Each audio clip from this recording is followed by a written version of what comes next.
All right. Well, allow me to introduce myself.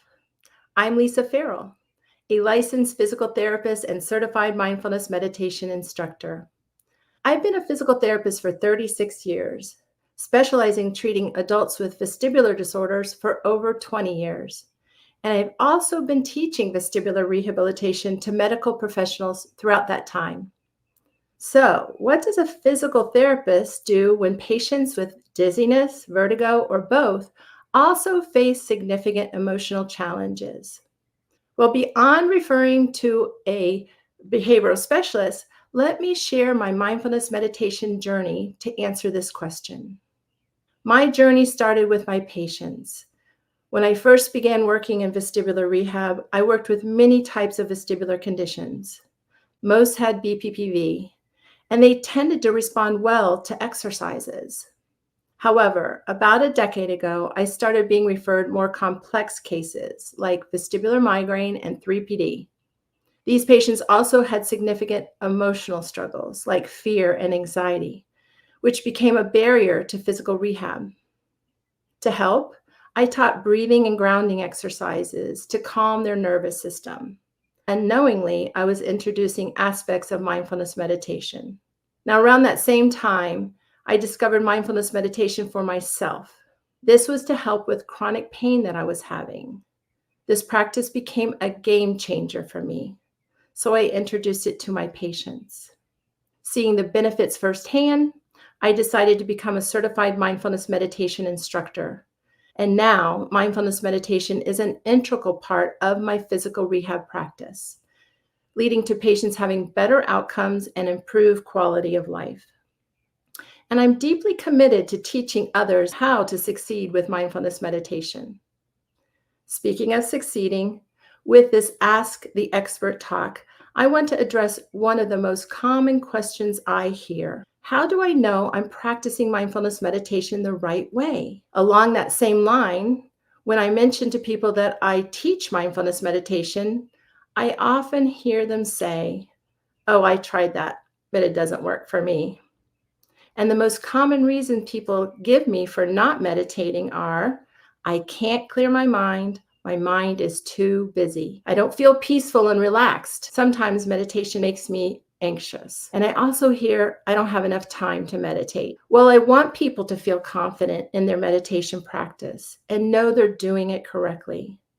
To help with this, I'm going to share some key principles of mindfulness meditation to support a successful practice. Before diving into the details, I want to ensure we're all on the same page about what is mindfulness meditation.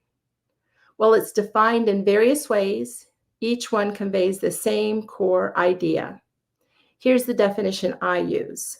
Mindfulness meditation is a practice that has you simply pay attention to your present moment by placing your focus in a particular way, without judgment, with curiosity, and with a gentle awareness. To simplify, think of it as brain training that leads to awareness and acceptance of the present moment just as it is.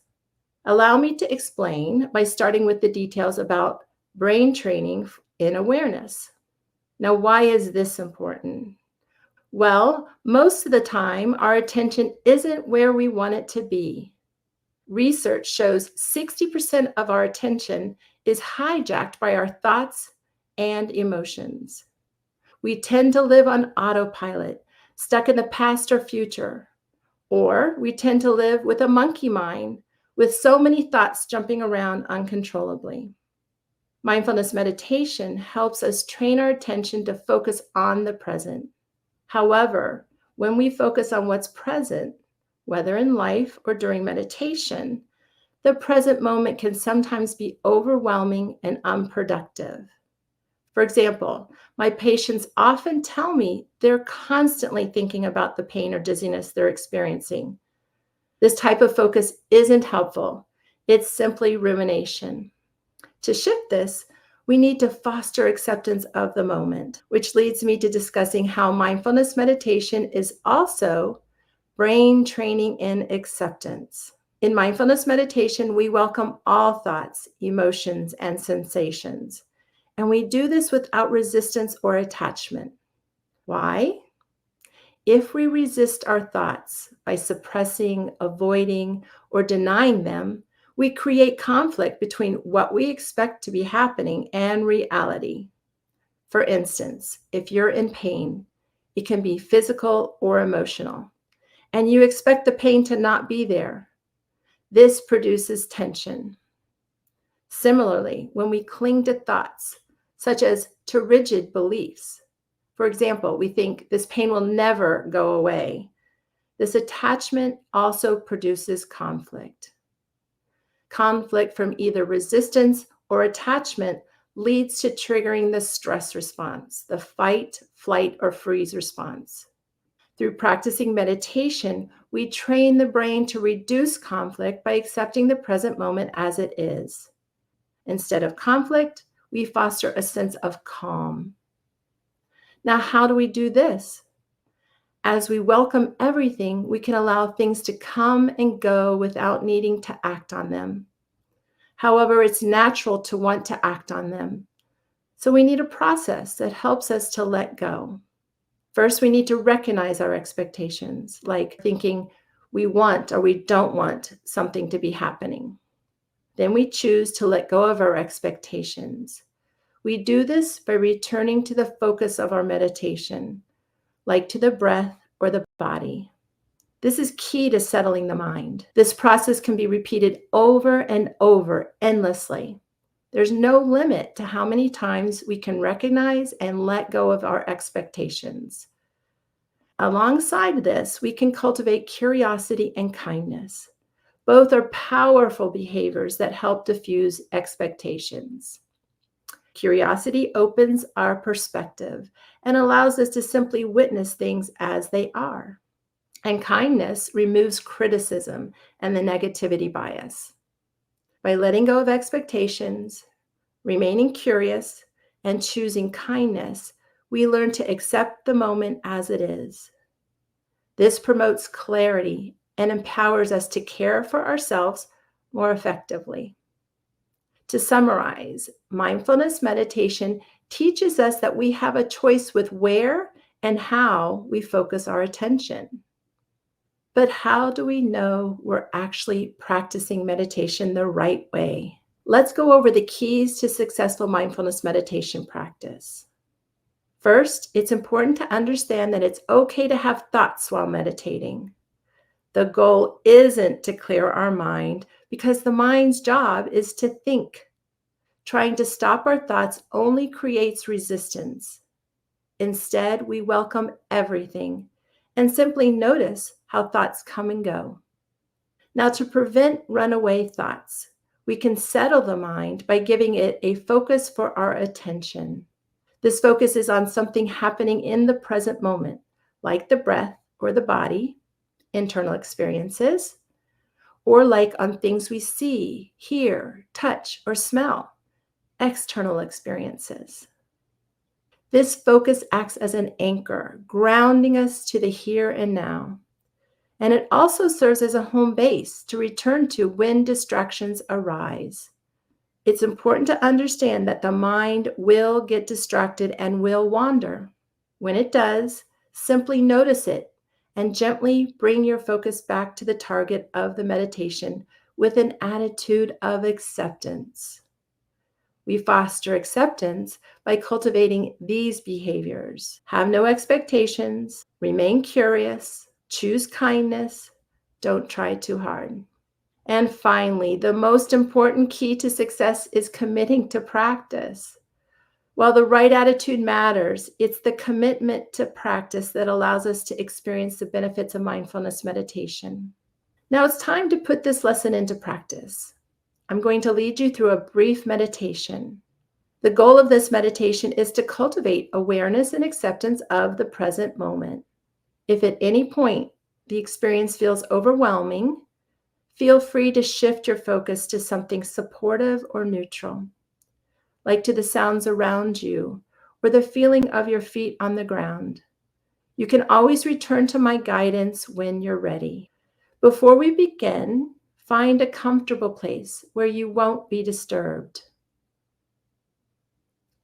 You'll be sitting with your eyes closed for this meditation. However, it's important during meditation that you're comfortable. So you can choose to lie down or stand, whatever feels right for you. And if you prefer, you can keep your eyes open, gently gazing at the floor. If sitting, rest your hands on your legs. Keep your feet uncrossed and flat on the ground, and adjust your posture so it promotes being awake and alert, yet comfortable.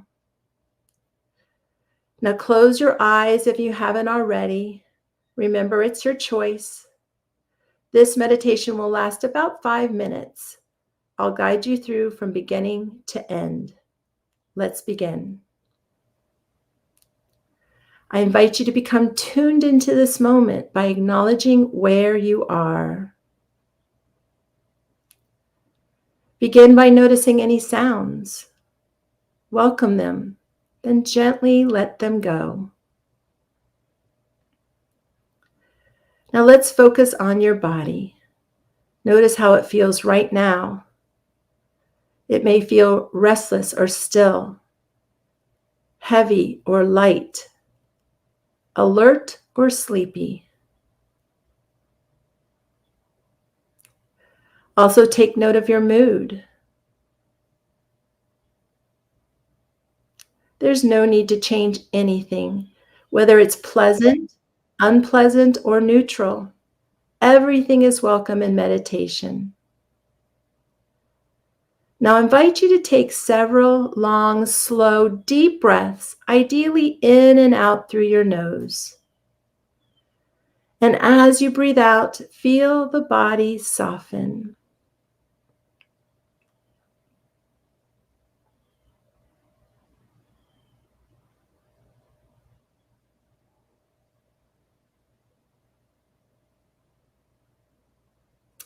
With your next out breath, allow your breath to return to its natural rhythm. Focus on your natural breath as I encourage you to investigate your inhalation and exhalation, either at the nose, chest, or belly, where you feel it the most.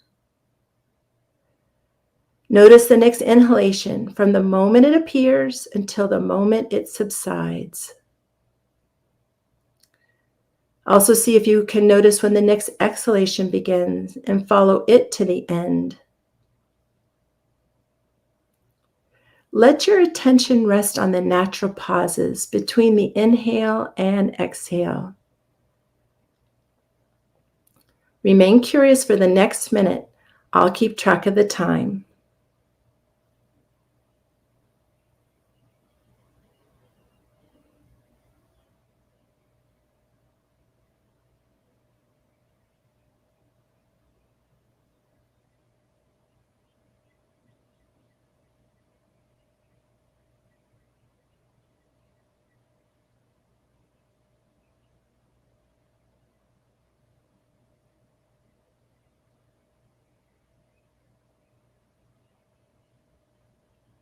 When your mind gets distracted, skip any self-criticism.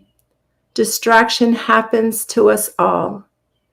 Instead, choose gratitude for noticing the distraction and returning to the present moment.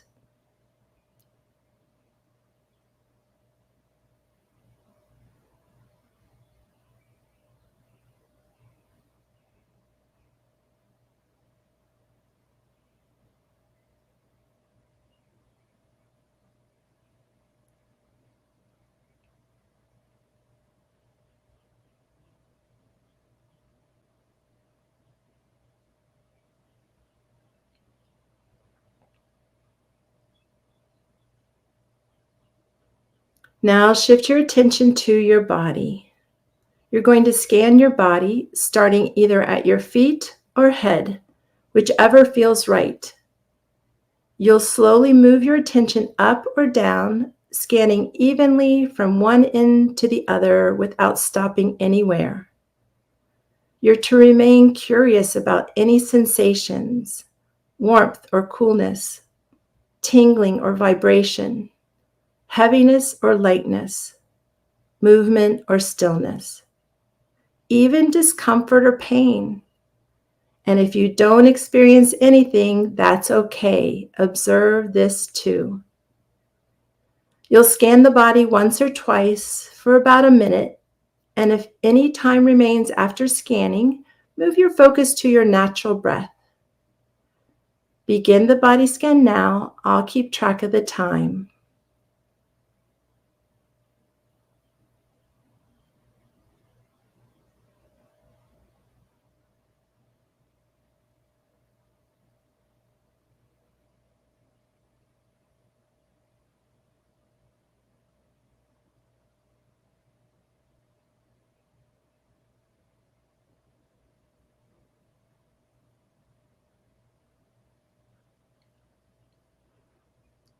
Just like with the breath, your mind will wander from the body.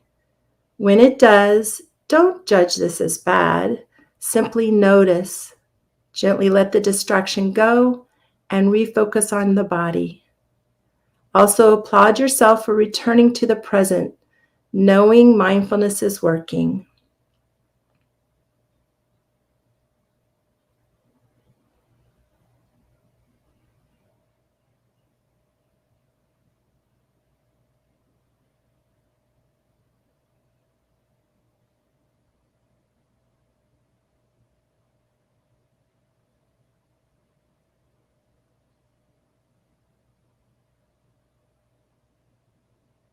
To end the meditation, deepen your breath. Bring your attention back to your body and the space you're in. You can be aware of your body position and any sounds.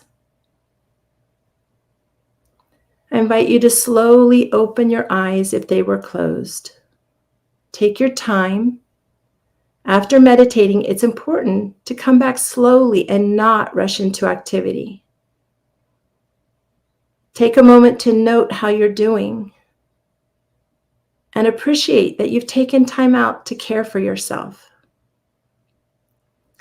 I encourage you to carry this awareness and appreciation into whatever you do next, blending the practice with everyday life. Keep in mind that the only reason we practice meditation is to create the right conditions to be present in life. Welcome back. That was an abbreviated meditation for the sake of time, but I included plenty of prompts so that you could apply the lesson on keys to successful practice. Now, I'd like to end by answering, how can practicing mindfulness meditation be helpful in life? When we practice paying attention to the present moment, we can do a much better job with where we focus our attention. For example, we can listen to someone speak by being fully engaged rather than half listening or thinking about what we want to say. We can also pay attention to our mind and body, gaining insight into what's going on, which helps us to care for ourselves more effectively. Additionally, when we practice acceptance of the present moment, we can do a much better job with how we focus our attention. We can practice letting go of unhelpful expectations, especially in stressful situations. For instance, when stuck in traffic, instead of wishing things were different, we can accept the moment as it is and focus on what we can control, like calling ahead to let others know we'll be late. And then, if we want, sitting back and enjoying some music. By accepting reality instead of resisting it, we promote calm, which allows us to handle stressful situations better. Similarly, when health challenges, acceptance keeps us calm, not by giving up, but by seeing things clearly and choosing the best way to care for ourselves. In closing, I hope this lesson has given you tools for success and confidence to practice mindfulness meditation, knowing you're on the right path. Thank you.